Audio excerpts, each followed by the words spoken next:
Dieu serait exclu, en tout cas Jupiter serait exclu, plus largement Dieu, nous le verrons juste après. Et en cela, on se rapproche évidemment de la pensée des Lumières, mais aussi et surtout, c'est l'idée à travers la périphrase que ce qui va être éludé, ce n'est pas seulement Dieu, mais c'est l'intégralité des tyrans. Et du coup, ici, le pluriel du vers 16 va être intéressant. Hein. Les tyrans immortels désignent par l'adjectif, eh bien, les dieux en général, hein, les divinités, mais par le pluriel et par l'usage du nom tyran, du nom commun tyran, cela peut faire aussi référence à tout un tas de figures politiques bien connues. Donc figures politiques, donc, à savoir le roi sous le siècle des Lumières, mais nous sommes en 1865, ici la figure tyrannique est celle de l'empereur. Cette humanité nouvelle va continuer d'être définie par Prométhée. C'est une humanité qui va remplacer Dieu par la nature. Donc cela va se montrer par le jeu des possessifs ici. Là, de le trouver sourd, il croira le ciel vide, donc le prononcé au dé, le remplace ici le ciel vide. Et ce ciel est à la fois vide et sourd, ou peut-être qu'il est sourd parce que vide. Ce qui est intéressant ici, c'est toujours l'usage du verbe croire, hein. On est bien dans le domaine de la croyance, donc dans le domaine de la foi, comme c'était noté dès le vers 15. La phrase suivante, « Jetant sur toi son voile éternel et splendide, la nature déjà te cache à son regard ». Sans doute qu'il faut expliciter les déterminants possessifs ici. Donc son voile éternel, c'est celui de la nature, et son regard sera celui de l'homme. On a ici un remplacement total de Dieu par la nature, hein, qui va prendre la majuscule, et l'idée du voile éternel, donc supérieur même au Dieu, puisque ce qui est éternel, c'est ce qui n'a pas de fin, mais ce qui n'a pas non plus de début, contrairement à Jupiter, qui naît. Et l'idée de voile qui le cache au regard fait référence explicitement par étymologie à l'idée de mystère, qui est le voile par lequel on cache la divinité. Prométhée en arrive ainsi à sa conclusion. Dieu n'existe plus pour cette humanité nouvelle. Dans l'univers sans bornes, hein, on voit aussi les connaissances scientifiques qui ont évolué ici. Dieu est remplacé par la nature qui se caractérise par une double puissance, la force d'une part, le hasard d'autre part.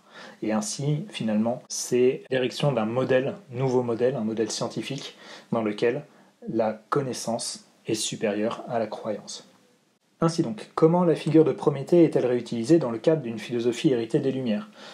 On a vu tout d'abord que la figure de Prométhée était réutilisée au sens propre, puisqu'on avait des références directes à son châtiment. Cependant, ces références directes sont réinterprétées puisque nous sommes ici dans le discours direct de Prométhée, un discours qu'il adresse directement à Jupiter, et un discours qui vise aussi à le mettre en garde. C'est un discours quasiment prophétique. On notera ici par exemple l'usage du futur dans la dernière strophe.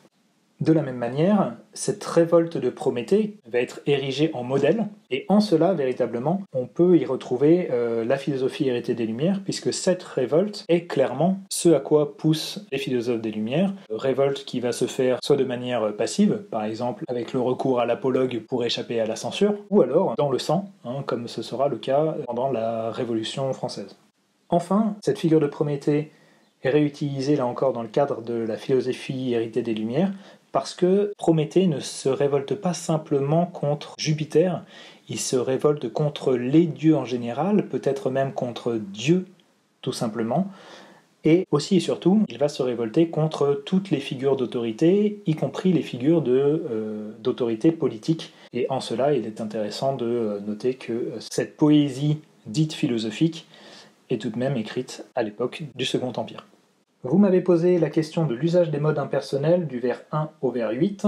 Nous avons 7 occurrences de verbes utilisés à un mode impersonnel et 2 occurrences qui seront des occurrences pièges que je traiterai en fin d'intervention. Je vais les traiter de manière thématique. Nous avons tout d'abord le mode infinitif qui est présent au vers 3, écraser et vaincre. Ici, le mode impératif permet d'attribuer au verbe un comportement grammatical de nom. Ainsi, écraser est ici sujet du verbe être, et vaincre est ici attribut du sujet écrasé par le verbe être, à la forme négative. Nous avons ensuite le mode participe. Ici, nous n'avons que des participes passés. Nous avons donc un participe passé utilisé comme adjectif. Il s'agit de terrasser, qui se comporte comme un adjectif et donc qui est épithète du nom commun ennemi.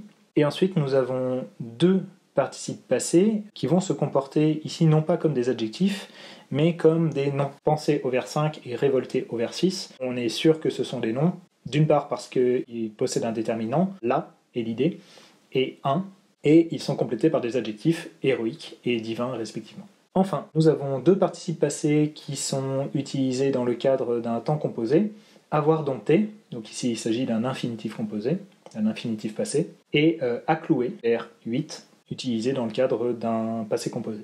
Deux cas plus problématiques, nous avons d'abord insensé, qui pourrait faire penser à un participe passé, mais il n'est pas verbal, du coup ça n'est pas un verbe à un mode impersonnel, vers 7. De la même manière, nous avons impuissant, vers 2, qui lui aussi par sa terminaison en ANT pourrait faire penser à un participe présent, simplement il n'est pas issu d'un verbe, ce n'est donc pas un verbe au mode impersonnel.